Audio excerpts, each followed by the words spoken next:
A Guerra da Crimeia. Para entendermos como aconteceu a Guerra da Crimeia, primeiro temos que entender como é que eram os países daquela época. Vamos começar pelo o Império Otomano, que era um dos impérios mais importantes daquele tempo, pois foi eles que derrotaram, né, causou a dissolução do Império Bizantino, que é basicamente uma continuação do Império Romano. Mas então, né, o Império Otomano estava bem grande, só que aí foi passando um tempo depois das guerras napoleônicas e o Império já estava fraco.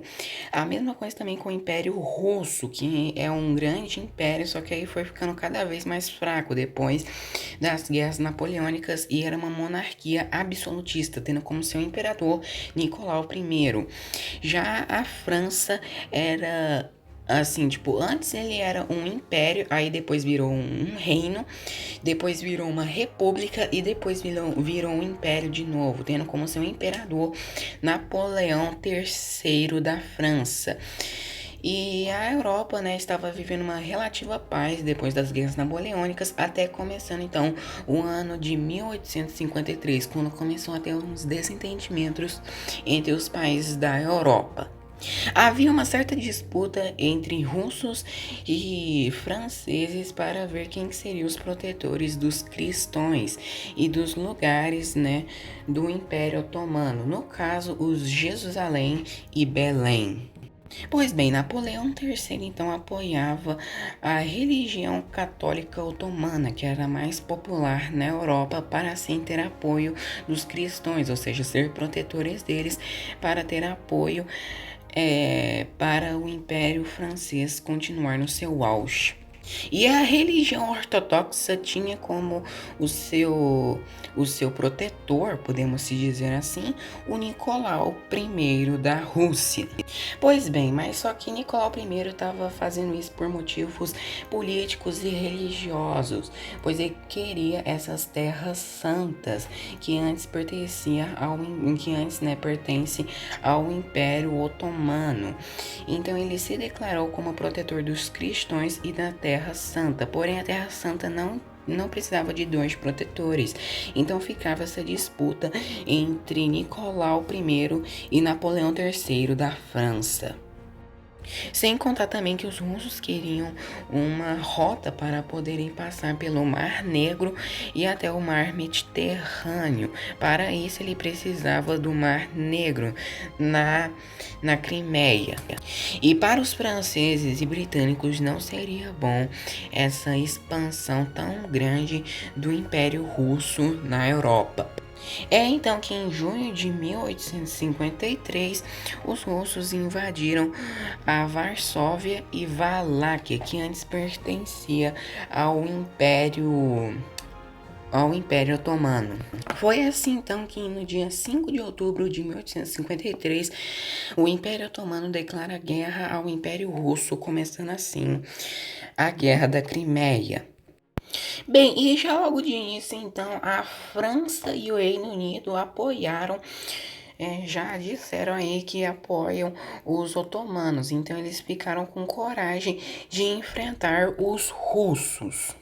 Além disso, também a Áustria também, os russos pensaram que a Áustria iria ajudar eles na Guerra da Crimeia, já que os russos ajudaram os austríacos.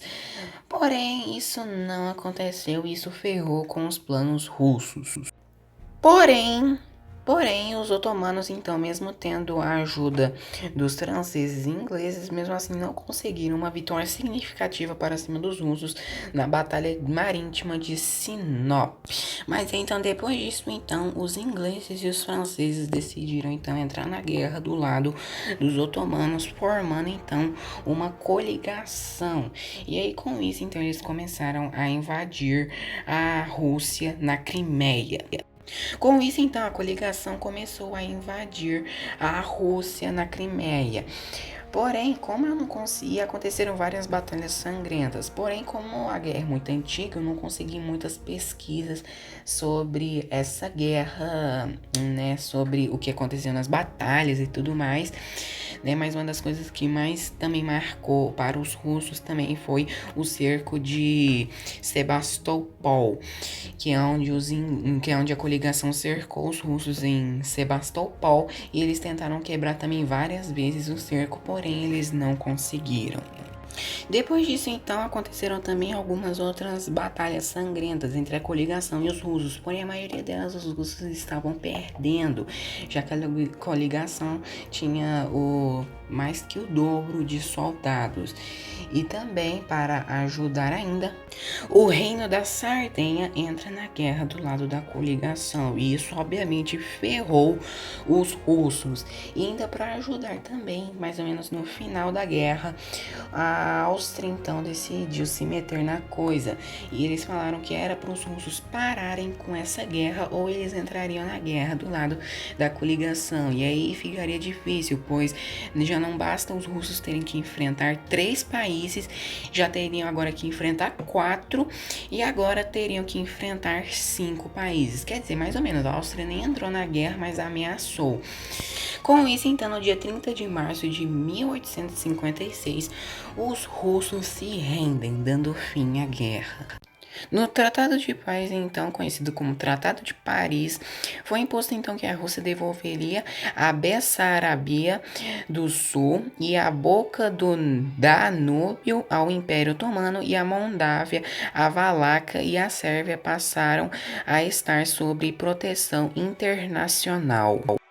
Bom, pessoal, espero que vocês tenham gostado do vídeo, tá? Espero que vocês tenham gostado, tá? Eu sei que o vídeo ficou bem simples, porque a Guerra da Crimeia é muito difícil de fazer. Foi bem difícil de fazer, tá? Por causa da pesquisa, tá? Já que ela é uma guerra muito antiga, então eu não pude pesquisar muita coisa, tá?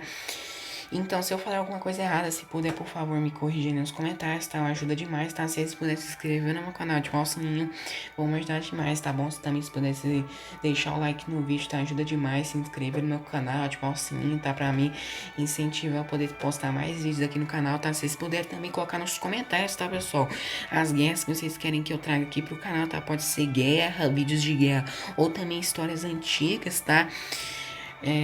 Histórias antigas ou histórias de hoje em dia, tá? Pode ser o que vocês quiserem, tá?